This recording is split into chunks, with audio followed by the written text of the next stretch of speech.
नमस्कार, pink city bulletin में आप सभी का बहुत स्वागत है। मैं हूं आपके साथ माजिद अंसारी। सबसे पहले बात करते हैं गेम में खूनी गेम की। जी हां, सबसे पहले आपको बताएंगे कि किस तरह से एक पति ने अपनी पत्नी की फेसबुक पर लोकप्रियता के चलते नाराज होकर उसकी हत्या कर दी। साथ ही बताएंगे ऑपरेशन क्लीन के बारे में, क्लीन स्वीप के बारे में। जी हां, ऑपरेशन क्लीन स्वीप में बड़ा असर हुआ है। लगातार आरोपी पुलिस की गिरफ्त में आ रहे हैं। पुलिस ने केस दर्ज करने और गिरफ्तारी में डबल सेंचुरी लगाई है। इसके साथ ही बात करेंगे जयपुर में राहुल के रण की। 28 जनवरी को राहुल गांधी जयपुर आ रहे हैं, जिसकी तैयारियां जोर शोर से चल रही हैं।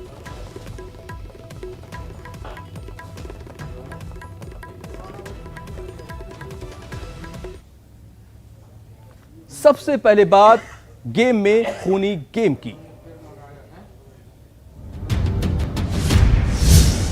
2 साल पहले उसकी शादी हुई थी। वो बेहद सुंदर थी।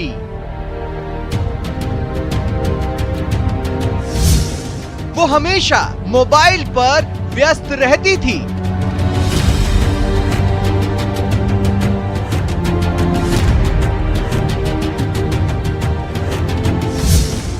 फेसबुक पर 6000 फॉलोवर्स थे।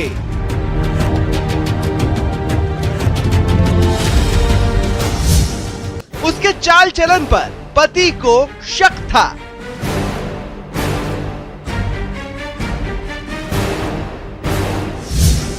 वो अक्सर उसके चरित्र पर सवाल उठाता था।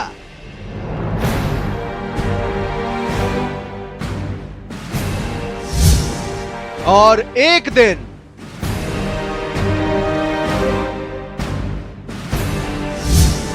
पुलिस को उसकी लाश मिली।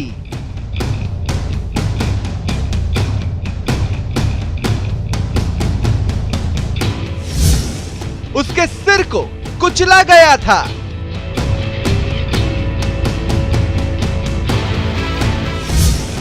उसकी पहचान मिटाने की कोशिश हुई थी।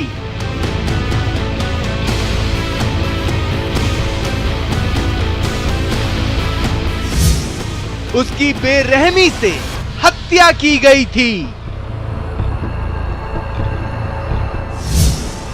उसकी हत्या किसने की?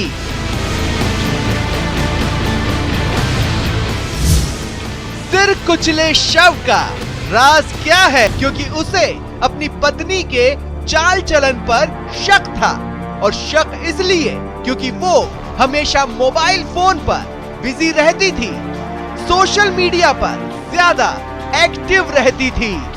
फेसबुक पर उसके 6000 फॉलोवर्स थे।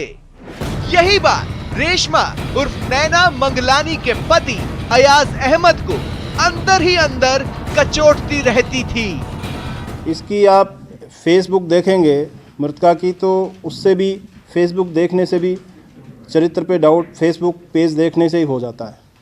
लगभग 6000 फॉलोवर्स हैं इसके, और फेसबुक पेज देखने से ये स्पष्ट हो जाता है कि चरित्र पे संदेह करने के पर्याप्त कारण हैं। शक की सनक में अयाज अहमद ने पूरी प्लानिंग तैयार की। 20 जनवरी को अपने पत्नी को मायके से सुलह के बहाने बुलाया, दिन भर घुमाया, साथ बैठकर बियर भी पी, और अंधेरा होने पर रेशमा को आमेर इलाके के नई माता मंदिर के पास ले गया।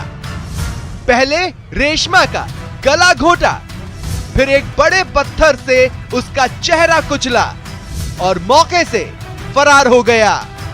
कालवाड़ रोड पर कोई फ्लैट है इसका, मृतका का, वहाँ पर ये मिले हैं।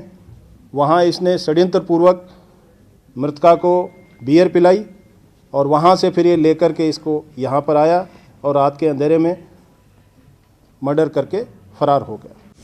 अयाज अहमद की जयसिंहपुरा खोर निवासी रेशमा से करीब 2 साल पहले मुलाकात हुई थी। दोस्ती गहरी होने के बाद अक्टूबर 2017 में अयाज अहमद ने रेशमा से लव मैरिज कर ली। शादी के बाद दोनों कालवाड़ रोड पर मंगलम सिटी में एक फ्लैट में रहने लगे, लेकिन पिछले कुछ समय से अयाज को अपनी पत्नी रेशमा के चरित्र पर संदेह होने लगा, जिससे उन दोनों के बीच अनबन होने लगी। हालात इतने बिगड़े कि रेशमा कुछ महीनों से जयसिंहपुरा खोर में अपने मायके में आकर रहने लगी थी। कि जो मेरी पत्नी है इसकी करीब 2 साल पहले शादी हुई है। ये जो मृतका है रेशमा मंगलानी, इसकी शादी अयाज अहमद से लगभग 2 साल पूर्व हुई है। और ये जो अभियुक्त है इसका ये कहना है कि ये अपनी पत्नी के चरित्र पर संदेह करता था और उसी आधार पर इसने मर्डर किया। पति की फुल प्रूफ प्लानिंग थी मर्डर को मिस्ट्री साबित करने की, लेकिन पुलिस ने महज 5 घंटों के अंदर ही एक मर्डर मिस्ट्री को सुलझा लिया। लेकिन इस हत्या ने एक बार फिर सवाल खड़े किए हैं कि क्या आपसी रिश्ते इस कदर बिगड़ चुके हैं जिसे सुलझाया नहीं जा सकता? क्या हत्या ही उलझे रिश्तों का अंतिम पड़ाव है? और क्या सोशल मीडिया निजी जिंदगी में दखल देने लगा है? जयपुर से न्यूज 18 के लिए राकेश गुसाई की रिपोर्ट। और अब बात करते हैं ऑपरेशन क्लीन स्वीप की। जी हां, जिसका बड़े पैमाने पर असर होता दिखाई दे रहा है। पिछले 24 घंटे में जयपुर की पुलिस ने ताबड़तोड़ कार्रवाई की है और 35 अलग अलग ठिकानों पर कार्रवाई की है, दबिश दी है, जिसमें 25 आरोपियों को गिरफ्तार किया है पुलिस ने। और आपको बता दें कि इस गिरफ्तारी में 15 किलो गांजा, अवैध शराब और स्मैक भी बरामद की गई है। इस कार्रवाई के साथ ही ऑपरेशन क्लीन स्वीप के तहत अब तक कुल 201 मामले दर्ज हो चुके हैं, तो वहीं 235 आरोपियों को गिरफ्तार भी किया जा चुका है। तो कार्रवाई को लेकर additional police commissioner Ashok Kumar Gupta से बात की हमारे संवाददाता सौरभ गृहस्थी ने। पिछले 24 घंटों में ताबड़तोड़ कार्रवाई करते हुए जयपुर पुलिस ने दोहरा शतक जमाया है। ऑपरेशन क्लीन स्वीप के तहत एनडीपीएस के तहत 200 मुकदमे अब तक दर्ज हो चुके हैं। इस वक्त additional police commissioner Ashok Kumar Gupta साहब हमारे साथ मौजूद हैं। सर, किस प्रकार की कार्रवाई हुई है पिछले 24 घंटे में? हमने ये लगातार हमारी दबिशें चल रही हैं। कल पिछले 24 घंटे में हमने लगभग 35 जगह दबिश दी है और एनडीपीएस एक्ट के तहत हमने कुल मिलाकर 11 एनडीपीएस के मुकदमे और 6 एक्साइज एक्ट के मुकदमे दर्ज किए हैं और 25 अभियुक्तों को हमने पिछले 24 घंटे में अरेस्ट किया है। किस प्रकार की इनसे जो है वो बरामद हुआ है?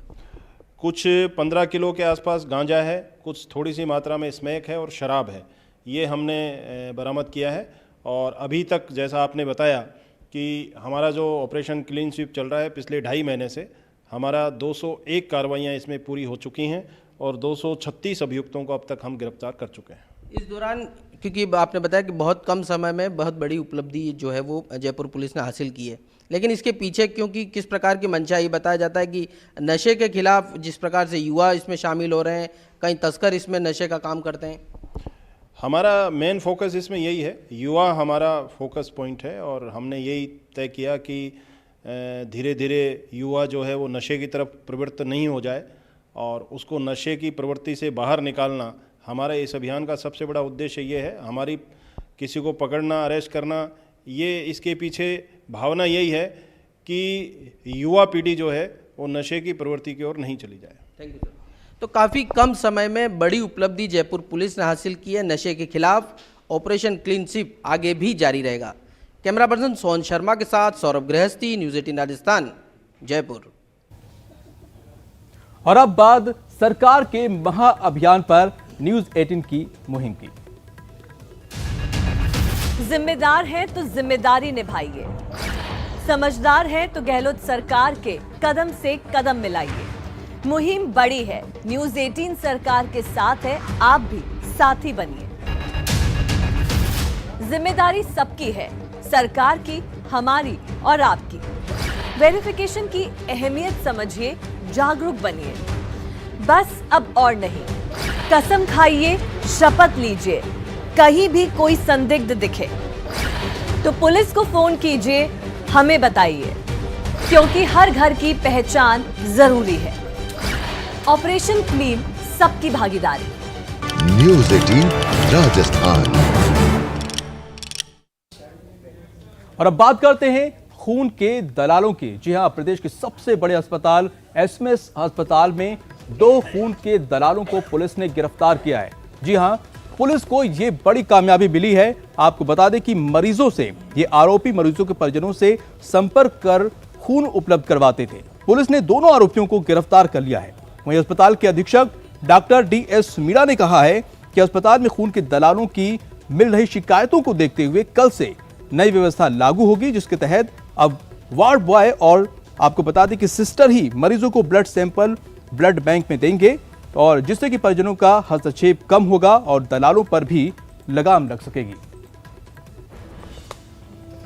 ये ब्लड बैंक वाला इशू तो जो है, ये तो हमने अभी से स्टार्ट किया है। आज ही ये घटना देख के कल से स्टार्ट कर रहे हैं। बाकी bed side investigation, drug delivery system, ये हॉस्पिटल के ऑलमोस्ट 2/3 हिस्से में हो गया। ICUs हमने सारे कवर कर लिए हैं, तो फेजेज में धीरे धीरे हम इसको कवर कर रहे हैं। इसके अच्छे परिणाम निकल रहे हैं। चलिए अब बात करते हैं राहुल गांधी के जयपुर दौरे के। जी हां, जिसको लेकर तैयारियां जो जोर शोर से चल रही हैं। राहुल गांधी 28 जनवरी को यहां पर एक विशाल रैली करने वाले हैं, जिसको लेकर जायजा भी सीएम अशोक गहलोत और डिप्टी सीएम ले रहे हैं। आपको बता दें कि ये जो विशाल रैली है, जिसकी तैयारियां लगभग पूरी की जा रही हैं युद्ध स्तर पर। सीएम अशोक गहलोत और जायजा उसका ले रहे हैं। आपको बता दें DM सचिन पायलट भी हैं, डिप्टी सीएम, वो भी कई मंत्रियों के साथ अल्बर्ट हॉल पहुंचे और वहां पर 28 जनवरी को होने वाली रैली की तैयारियों का जायजा लिया। इस दौरान सीएम गहलोत ने अधिकारियों से बात भी की। सीएम गहलोत ने साथ ही अल्बर्ट हॉल पर नीतियों के खिलाफ इस रैली में भारी संख्या में युवा और किसान मौजूद रहेंगे। इस रैली के माध्यम से कांग्रेस CAA और महंगाई के खिलाफ केंद्र को घेरने की भी कोशिश करेगी। तो इसकी तैयारियां शुरू हो चुकी हैं। राहुल गांधी जयपुर आने वाले हैं 28 जनवरी। युवाओं में बहुत उत्साह है। छात्र युवा, उनको आगे रख रैली हो रही पहली बार, जिसमें युवाओं का जो भविष्य क्या है देश के लिए, और पूरे देश में लोग चिंतित हैं आने वाला कल का क्या होगा। अर्थव्यवस्था पूरी तरह गर्त में जा चुकी है देश की। नौकरी लगने की बजाय नौकरी जा रही है। युवा समझ नहीं पा रहा हो क्या रहा देश के अंदर। रुपए का अमूल्यन हो गया है, एक्सपोर्ट हो नहीं रहा है, महंगाई बढ़ती जा रही है। तो तमाम मुद्दे हैं, उनको भटकाने के लिए बीजेपी ने चाल चली और वो बार बार भटका रही लोगों को। NRC के नाम पर भटका दिया, नागरिकता अधिनियम लेके आए नए। तो ये तमाम जो स्थिति बनती जा रही है, उससे लोग कंफ्यूज है देश के अंदर। तो राहुल गांधी जी आएंगे, एक संदेश देना चाहते हैं कि हम क्या चाहते हैं सबके साथ मिल करके। पूरे मुल्क के युवाओं की जो भावना होगी, उसके आधार पर कांग्रेस चाहेगी हम आगे बढ़ें और लोकतंत्र तरीके से जो हमें करना, विरोध करना है, अपनी बात कहनी है, पार्लियामेंट के अंदर या बाहर, विधानसभा में या उसके बाहर, हम लोग कह सकेंगे। 28 जनवरी को कांग्रेस पार्टी के नेता और पूर्व अध्यक्ष राहुल गांधी जी राजस्थान 1 दिवसीय दौरे पर आ रहे हैं। 28 तारीख को Akhil Bharatiya Congress committee, Congress working committee सब ने निर्णय लिया कि राहुल गांधी जी को देश में जाकर जो आज के हालात हैं उस पर जनता के साथ खड़ा होना है। और 28 तारीख को जयपुर के अंदर जो एक विशाल रैली का आयोजन हो रहा है, उसका मुख्य उद्देश्य यही है और लोगों का ध्यान भटकाने के लिए ऐसे कानून पारित किए जा रहे हैं जिसका देश भर में विरोध हो रहा है। पहली बार कोई ऐसा कानून जिसको पार्लियामेंट ने पास किया है, उसका लगातार देश के अलग अलग हिस्सों में विरोध हो रहा है। विधानसभाएं रेजोल्यूशन पास कर रही हैं और नौजवान तबका विशेष रूप से आहत है, पीड़ित है, निराश है। उन सभी नौजवान, विशेष रूप से जो बेरोजगार लोग हैं, कम उम्र के लोग जिन्हें बहुत उम्मीदें हैं, उन सबके साथ खड़ा होने के लिए राहुल गांधी जी 28 तारीख को जयपुर आ रहे हैं। तो फिलहाल वक्त हो चला एक छोटे से ब्रेक का, कहीं जाइएगा नहीं। ब्रेक के बाद हम आपको दिखाएंगे कुछ और अहम खबरें।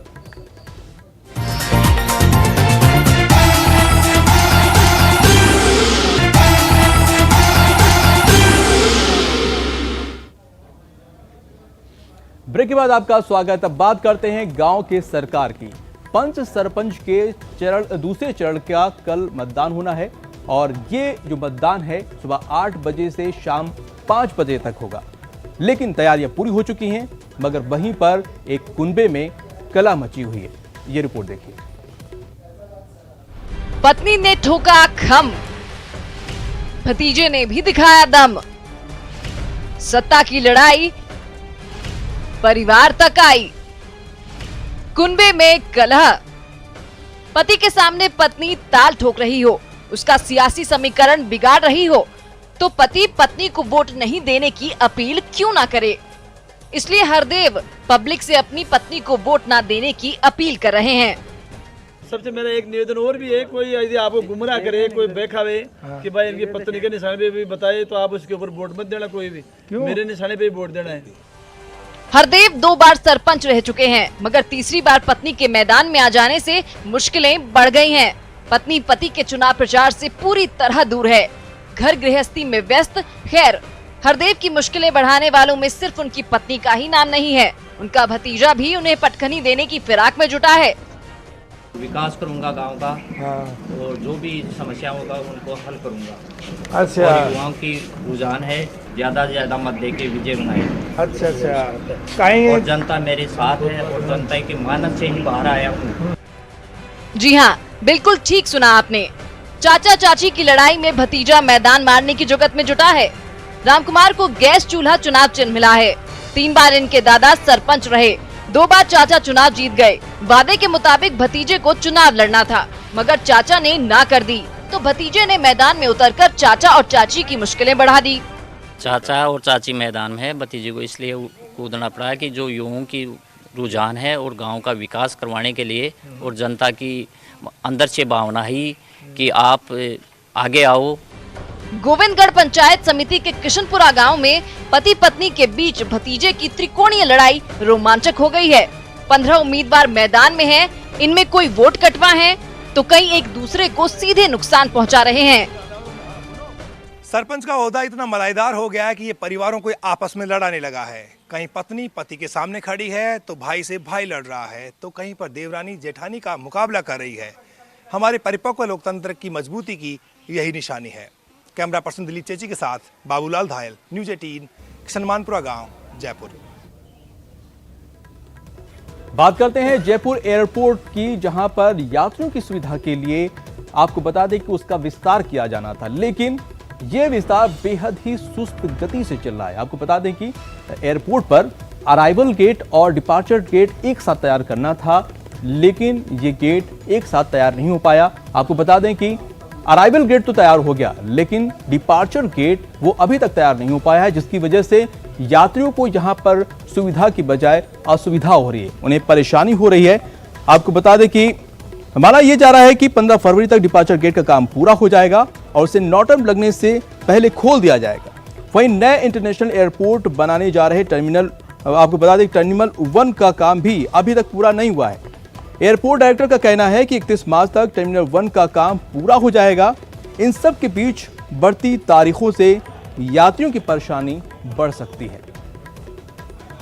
ऑलरेडी हमने दे दी है और डिपार्चर भी 99% काम उसमें हो चुका है। अभी हम ट्रैक पे हैं और जैसा कि मैंने कहा कि 15 फरवरी तक हम डिपार्चर का नया एरिया भी खोल देंगे।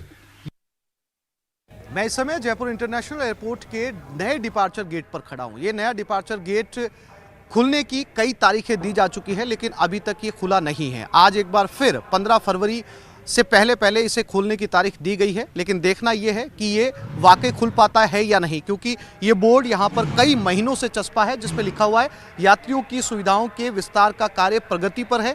लेकिन यात्रियों की सुविधाओं का ये विस्तार कार्य कब तक चलेगा, इसकी अंतिम तिथि अभी तक तय नहीं की गई। देखना यह है कि क्या 15 फरवरी से पहले ये डिपार्चर गेट शुरू हो पाता है या नहीं, या फिर 15 फरवरी को हमें एक नई तारीख मिलती है। कैमरामैन विपिन शुक्ला के साथ आसिफ खान, न्यूज़ 18, जयपुर। इसी के साथ इस बुलेटिन में इतना ही। दीजिए इजाजत, नमस्कार।